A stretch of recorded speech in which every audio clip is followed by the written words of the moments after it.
नमस्कार, city post live में आपका स्वागत है। मैं हूं अनुराग। मोहम्मद शहाबुद्दीन का निधन हो चुका है। कोरोना से उनकी मौत हो गई है। मोहम्मद शहाबुद्दीन एक बड़ी शख्सियत थे और आरजेडी के अंदर उनका बहुत बड़ा कद था और लालू यादव के खास थे मोहम्मद शहाबुद्दीन। लालू यादव के लाडले कहें तो कोई गुरेज नहीं होगा। लालू यादव के लाडले थे मोहम्मद शहाबुद्दीन।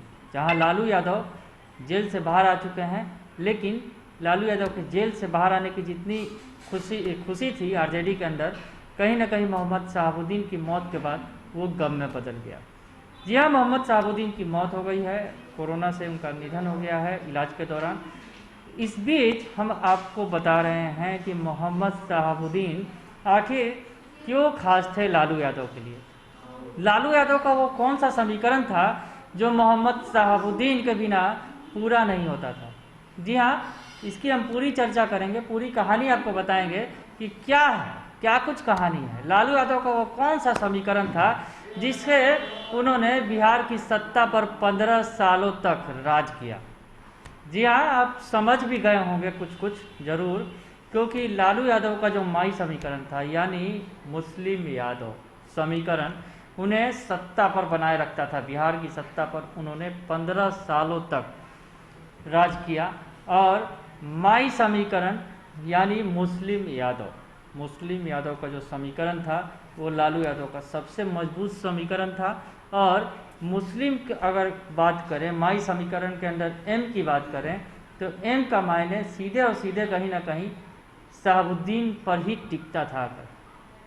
बिल्कुल, तस्लीमुद्दीन भी एक दूसरे बड़े नेता थे जो लालू यादव की पार्टी के कद्दावर नेताओं में शुमार थे। एम का जो समीकरण है इन्हीं दोनों नेताओं के इर्द गिर्द घूमता था, लेकिन शहाबुद्दीन की छवि एक बिल्कुल रॉबिन हुड वाली थी। और शहाबुद्दीन अपने इलाके में सिवान के थे वो, और सिवान के इलाका जो भोजपुरिया बेल्ट, तमाम जो भोजपुरिया बेल्ट है सिवान के इर्द गिर्द, अगर गोपालगंज और समेत अगर बात करें छपरा, सिवान, सारण, इन तमाम जिलों में शहाबुद्दीन की हनक थी, धमक थी। भले ही शहाबुद्दीन की छवि आपराधिक क्यों न रही हो, पर लालू यादव के जो माई समीकरण को उन्होंने पूरा किया शहाबुद्दीन ने, उसके बाद शहाबुद्दीन आगे ही बढ़ते चले गए। शहाबुद्दीन के इसी कनेक्शन की हम बात करने के लिए बैठे हैं कि लालू और शहाबुद्दीन में कैसा कनेक्शन था, किस तरह का रिश्ता था, ये माई समीकरण क्या कुछ कहता था। तो हम माई समीकरण की बात कर रहे हैं तो मुस्लिम यादव समीकरण की बात हुई तो लालू यादव की अगर बात कहें, लालू यादव के आंखों के तारे अगर कहें कि शहाबुद्दीन थे, क्योंकि मुस्लिम वोट बैंक थे शहाबुद्दीन अपने आप में। एक बड़े कद्दावर नेता के तौर पर थे। चाहे लाख आलोचनाएं होती रही लालू यादव की सियासत के अंदर कि शहाबुद्दीन की जो छवि है वो आपराधिक छवि है, लेकिन लालू यादव के वो आंखों के तारे हमेशा बने रहे और लालू यादव ने उन्हें पार्टी का राष्ट्रीय उपाध्यक्ष बनाए रखा। आखिरी तक शहाबुद्दीन जो है पार्टी के राष्ट्रीय उपाध्यक्ष बने रहे। विधानसभा से लोकसभा तक का टिकट लालू यादव ने शहाबुद्दीन को दिया। 90 में अगर राजनीति शुरू हुई, शहाबुद्दीन विधानसभा में पहुंचे तो 96 में लालू ने लोकसभा पहुंचा दिया शहाबुद्दीन को। जी हाँ, शहाबुद्दीन का सितारा यहाँ से बुलंदी पर लगातार चढ़ता चला गया और शहाबुद्दीन की इलाके में और मुस्लिम नेता के तौर पर, मुस्लिम के यूँ कहें कि आरजेडी के अंदर सबसे बड़े मुस्लिम नेता के तौर पर अगर माने तो शहाबुद्दीन की बड़ी पहचान बन चुकी थी। जिस कद के शहाबुद्दीन मुस्लिम नेता के तौर पर उन्होंने पहचान बनाई थी वो शायद दूसरे नेताओं को नहीं बन सका। तो माई समीकरण का माई थे, माई समीकरण के एम थे शहाबुद्दीन। हम आपको ये बताने जा रहे हैं, माई समीकरण को पूरा करते थे शहाबुद्दीन। मुस्लिम मतलब शहाबुद्दीन और यादव मतलब लालू यादव, यानी माई समीकरण कहीं ना कहीं पूरा होता था तो शहाबुद्दीन और लालू यादव से ही पूरा होता था। भले ही तस्लीमुद्दीन बड़े कद के नेता जरूर थे, पर शहाबुद्दीन की बात करें तो युवाओं से लेकर बुजुर्गों तक में उनकी एक जो पैठ थी वो एक अलग ही फिजा पैदा करती थी। सिवान के अंदर या सिवान के आसपास के तमाम जिलों में, जो भोजपुरिया बेल्ट की बात करें, तस्लीमुद्दीन की बात करें अगर, तो उनका मिथिलांचल के इलाकों में जो दबदबा था, पर शहाबुद्दीन की बात करें तो भोजपुरिया बेल्ट पर उनकी पकड़ थी। तो वो हम आपको बता रहे हैं पूरी बात कि जो लालू यादव ने माई समीकरण के जरिए जो एक समय पहचान बन गई थी बिहार की राजनीति की, माई समीकरण, और उस माई समीकरण में जो अगर दोनों जातियों को जोड़ा जाए तो उस वक्त के हिसाब से उनका वोट बैंक 32-33% से ऊपर चला जाता था। यानी अगर मुस्लिम और यादवों की संख्या जोड़ दी जाए बिहार के अंदर तो 33% वोट बैंक जो है लालू यादव के जेब में चला आता था। तो माई समीकरण भले ही अब आज की अगर राजनीतिक परिदृश्य की बात करें तो राजद जरूर ये बात करती है, माई नहीं बल्कि सबको साथ लेने की लेकर चलने की बात करती है, क्योंकि अब लालू यादव का युग नहीं है। आरजेडी के अंदर तेजस्वी यादव हैं और तेजस्वी यादव सबका साथ सबका विकास के तर्ज पर ही सभी जातियों को साथ जोड़कर चलने की बात कर रहे हैं। और उनका ये कहना है कि आरजेडी में माई समीकरण नहीं है, लेकिन एक वक्त जब था तो वो माई समीकरण ही जो था जो लालू यादव को सत्ता के शीर्ष पद पर बैठाए रखा था इसने। तो लालू यादव की मुस्लिम राजनीति को अररिया और उससे जुड़े पश्चिम बिहार में तस्लीमुद्दीन संभालते थे। तो सिवान वाले इलाके में यानी पूर्वी बिहार का जो इलाका था उसमें शहाबुद्दीन के सिवा और कोई दूसरा नाम नहीं था। तो शहाबुद्दीन और तस्लीमुद्दीन की सियासत जो थी दोनों कहीं ना कहीं दबंग नेता के तौर पर, बाहुबली नेता के तौर पर जाने जाते थे। तो शहाबुद्दीन का जो कद था, वो पद था, वो लालू यादव की नज़र में बहुत बड़ा था। लालू यादव उनकी तमाम बातें मानते थे, दबंग छवि के थे जरूर।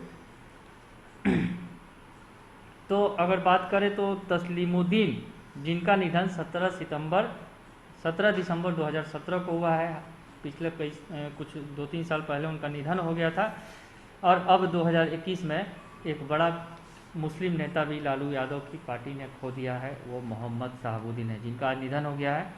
तो हम आपको बता रहे हैं कि लालू यादव के लिए शहाबुद्दीन खास थे और माई समीकरण की धुरी थे शहाबुद्दीन भले ही जेल के अंदर रहे लंबे समय तक, लेकिन उनकी धमक कभी आरजेडी में कम नहीं हुई।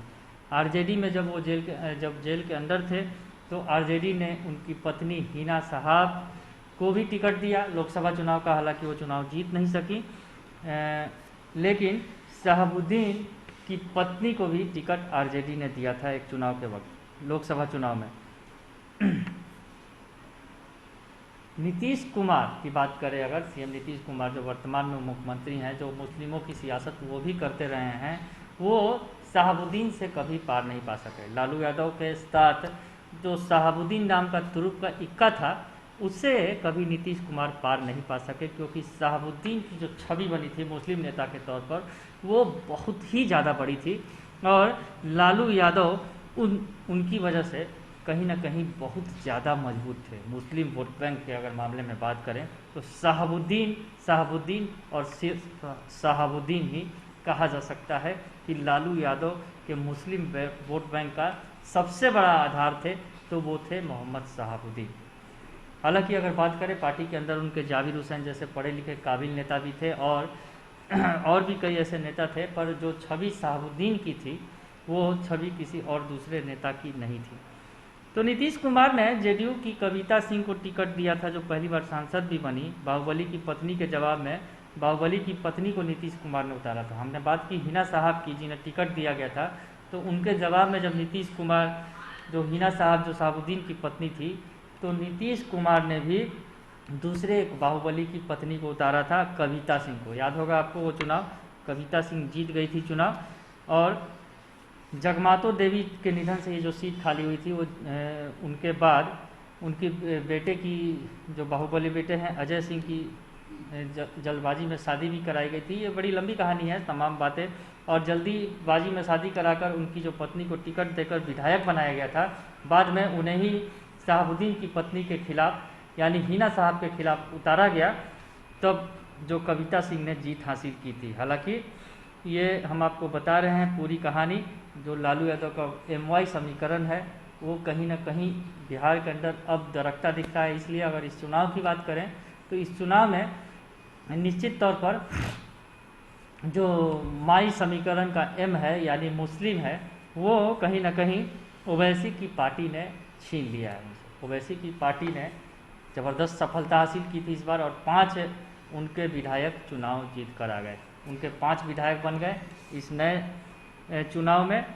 तो मुस्लिम राजनीति में कहीं ना कहीं लालू यादव के लिए बड़ा झटका भी था, क्योंकि लालू यादव जो माई समीकरण के सहारे उन्होंने 15 साल तक बिहार पर शहंशाहों की तरह राज किया था, उससे बड़ा झटका दिया ओवैसी ने।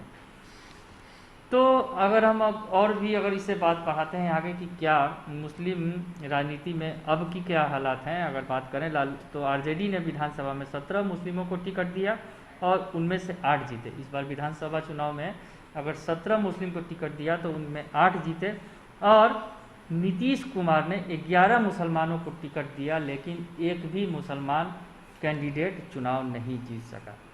और ये तमाम जो नीतीश कुमार के जो खाता नहीं खुला, तो उसके लिए कहीं ना कहीं AIMIM भी जिम्मेवार है, या फिर लालू की पार्टी ने इतनी कम सफलता हासिल की। तो AIMIM ने 6 मुसलमानों को टिकट दिया, जिसमें 5 जीत गए। तो हमने बताया कि एक समय जो था माई समीकरण